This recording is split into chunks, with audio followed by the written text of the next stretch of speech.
So this is going to approximate some of the contours of metaphysics, which makes this even cooler. Um, but basically what's going on is I want to talk about Kant's antinomies, and I have an insouciant position, so much so that I have an imposition on other people's relationship with knowledge in the utilitarian sense for the purpose or the pursuit of a greater good, right? And so, just to preface this, this is not a video, or let's say that I don't want to talk about the definitions of the antinomies. There are a few assumptions in place here, and one that you've probably read the book, or at least are familiar with the idea of Kant's antinomies, and better yet, are versed in some of the commentaries around it, because it's a very technical philosophy. It's a very technical philosophy, especially when we think about the realm of natural philosophy in and of itself. So the purpose of this video is to talk about how philosophical naturalism and compatibilist free will thought can withstand, yet again, the critique of pure reason using Kant's four antinomies. So what I'll do is I'll pass over the four antinomies, and then I'll address the issue of philosophical naturalism and compatibilist free will thought versus the theologians or the methodological naturalists who make, yet again, that leap of faith.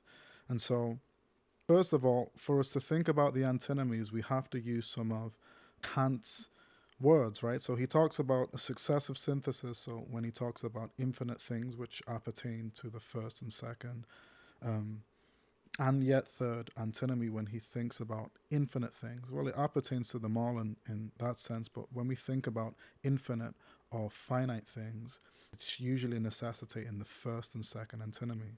So there is also the idea of a phenomenal world and a noumenal world. So his sense is of the transcendental idealism that talks about things outside of a priori or a posteriori judgment of the world. And then you would be looking at appearances, and then yet again, and then we'd be looking at the representation. So time and space being an a priori representation of things that would be adjacent to things existing in and of itself. So it gets technical and esoteric very quickly. And so let's try and do this as concisely as we can. So we know that with each antinomy, so the first antinomy deals with an origin of time. So there's a thesis for the idea that there's a finite origin of time, and then there's also an antithesis of that that would show the argument would be either false or it still holds to be true, right? The second antinomy looks at the idea that things can still consist of, yet again, smaller parts.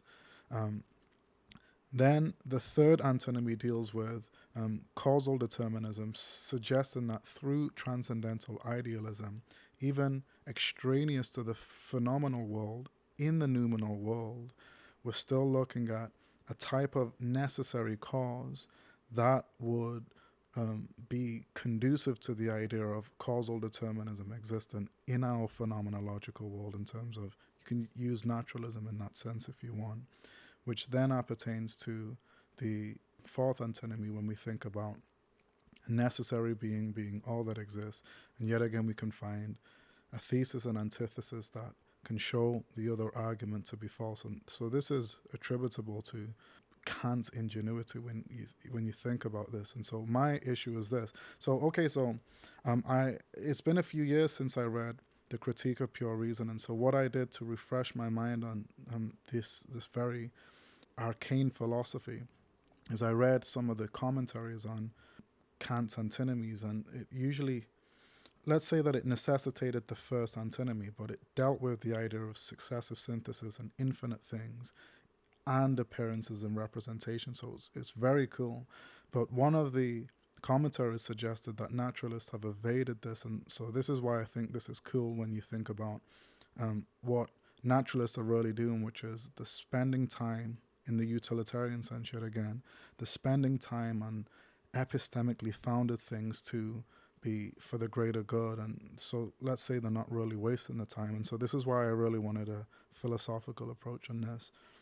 And so I still, yet again, think that philosophical naturalism and compatibilist free will thought, which appertains to the third one, still can withstand these antinomies because of the four methods of knowledge it uses, which has been, let's say, it's withstood all other types of methods of knowledge so far, right?